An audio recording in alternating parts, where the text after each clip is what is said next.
Only a few years ago, we were a discouraged people. Because we were the first to lose our jobs when Old Man Depression came along and the last to get them back, we struggled vainly to regain our bearings while depression, fear, and failure stalked the nation. A tenth of the population of the United States, we formed as a race over a sixth of the unemployed. 1 out of every 4 of us was on relief. In vain, we sought for something to restore our confidence, our hope, our courage. Without jobs, we had no money. And without money, we could not purchase food for the hungry mouths at home. Our only hope lay in charity. Hunger drove our people to the bread lines. Anxiously, we waited for some sign of better days. Then came the federal government's work program. One by one, it took us out of the bread line. It gave us a new chance to take a normal place in the life of our community. It made us self-supporting. It changed the haggard, hopeless faces of the bread line into faces filled with hope and happiness, for now we work again.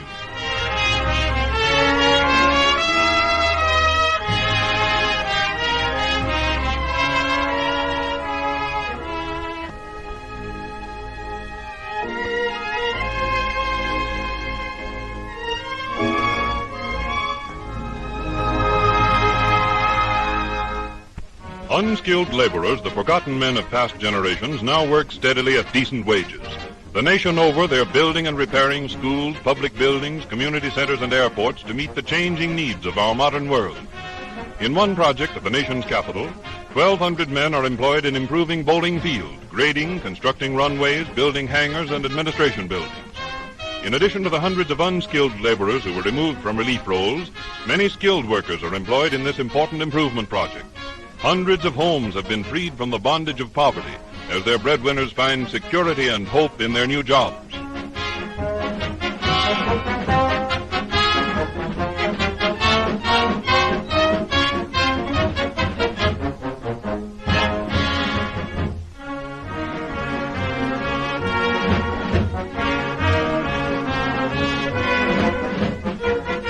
In New York City, a WPA housing demolition project is underway, which will greatly improve the living conditions of families of moderate means. In many other cities of the country, old tenements and fire traps are being torn down to make way for modern buildings containing comfortable sanitary apartments.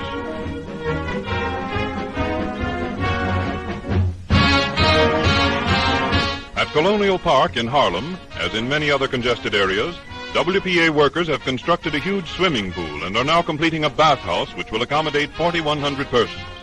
In this construction project, skilled workers are employed, utilizing the knowledge of their trades gained in the days before depression.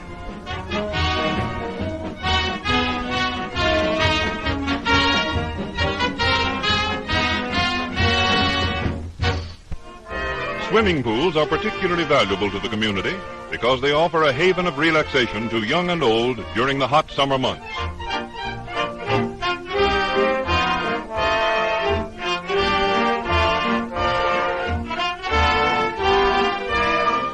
At the same time, swimming pools remove children from the crowded city streets, providing every safeguard to prevent such tragedies as were all too common to the old swimming hole. Typical of the park improvement projects underway all over the country is another feature of the improvement program at Colonial Park.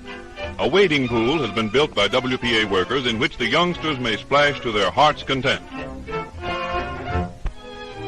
New additions to the playground area have been made possible by the grading and improvement of parts of the park which were formerly merely decorative. Even the youngest children find plenty of opportunities for play under watchful supervision.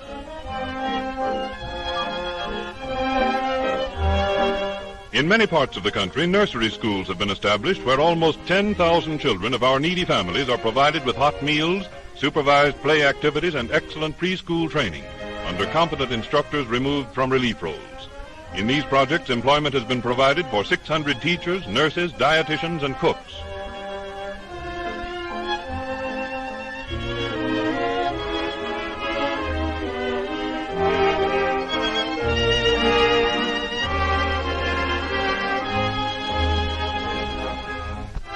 At the other extreme of age, more than 300,000 adults have learned to read and write for the first time in their lives. Eagerly they study, realizing how very much a little knowledge can mean in our modern workaday life. Teachers drawn from relief roles instruct them in useful subjects such as arithmetic and foreign languages. In Harlem, where a large part of the population is from Puerto Rico and Central and South America, A knowledge of Spanish is valuable to workers, shopkeepers, and others. In this class, elementary instruction in the spoken language is given by native teachers. In cooperation with the National Youth Administration, 26,500 young men and women are employed as instructors, laboratory assistants, and clerical helpers. Thus, they are enabled to continue their education. Clerical white-collar workers find employment at filing and checking important records, at typing, and at such unusual occupations as abstracting and filing time-worn land records, so that they may be available for the use of future generations.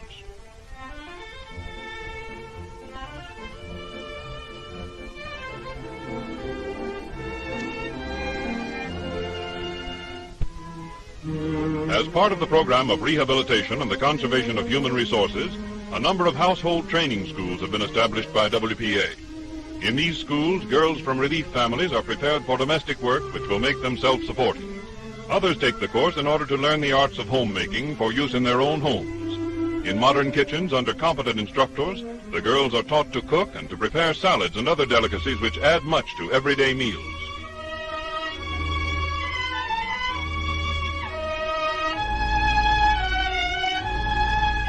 Here's where you may be able to learn something. This is the way the girls are taught to make beds, an art which few have mastered.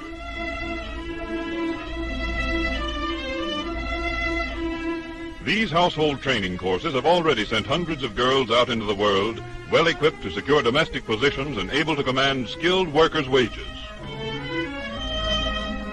Health education is an important part of the WPA program. At a number of health centers in large cities, qualified instructors teach groups of women first aid methods and the proper care of children.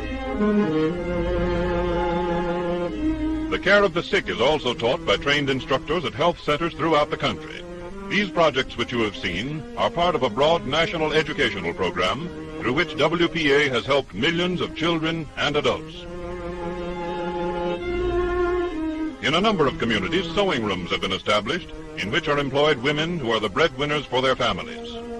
Here garments are made for distribution to needy families.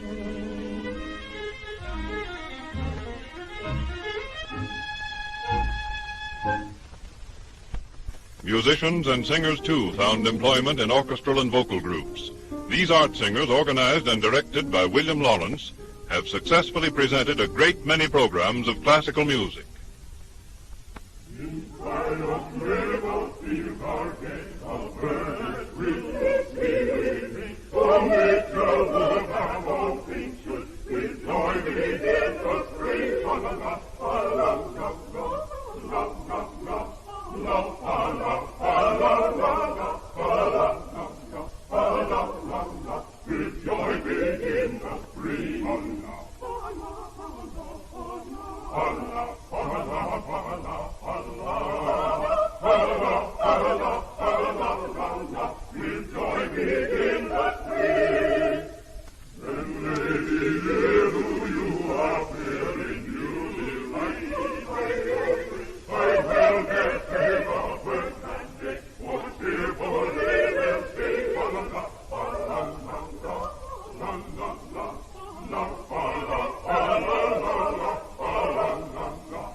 One of our greatest contributions to the world of music is the spiritual, recognized the world over as a fine example of the folk music of America. This choir, directed by Juanita Hall, presents our traditional music in all its beauty.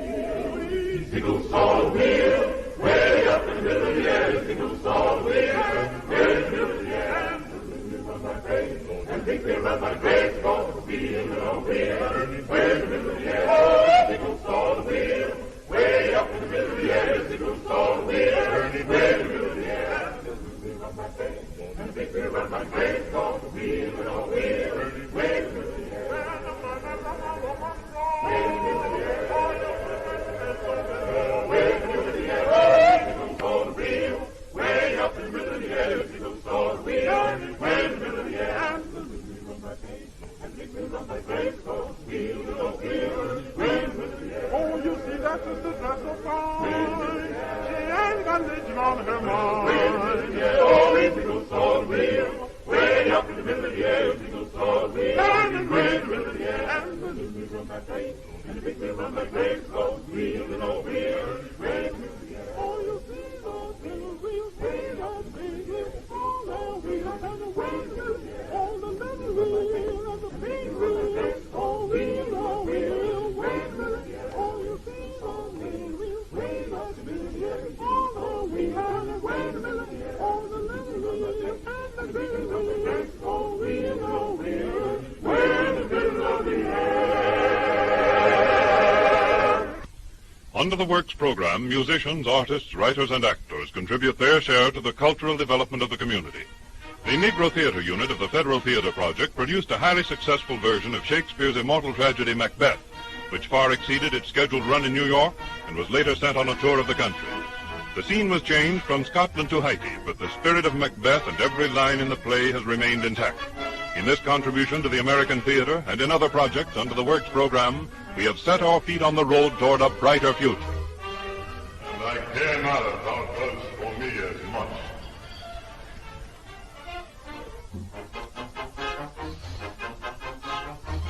Fear not, till Burnham Wood do come to Dunsinane, and now Wood comes toward Dunsinane.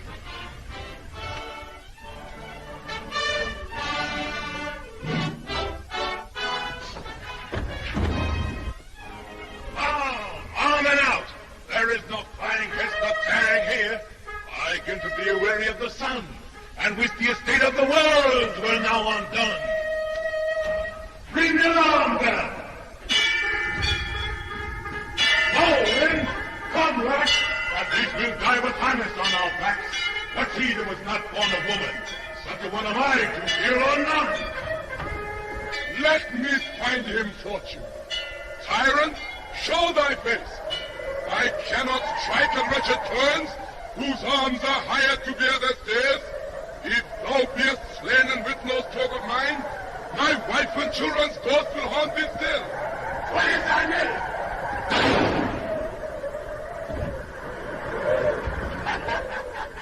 My name's Macbeth. Turn, Hellhound, turn! Of all men else I have avoided thee, but get thee back. My soul is too much charged with blood of thine already. Then yield thee, coward, and live to be shorn the gaze of time. We'll have thee as our rare monsters are, painted upon a pole, and under it, here may you see the tyrant. I will not yield. No Burnham would be come to Dunsinane, Yet I will try the last. I have no way. Play on, Macduff. Let there be he who first cries, hold enough.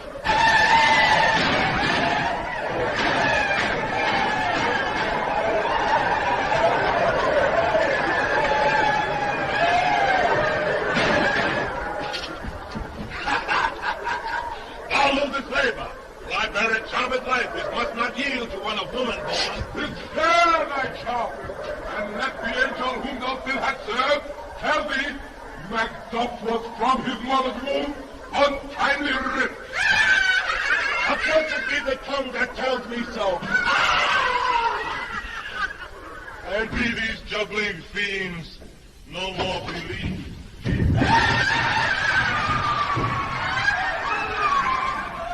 Hail, King!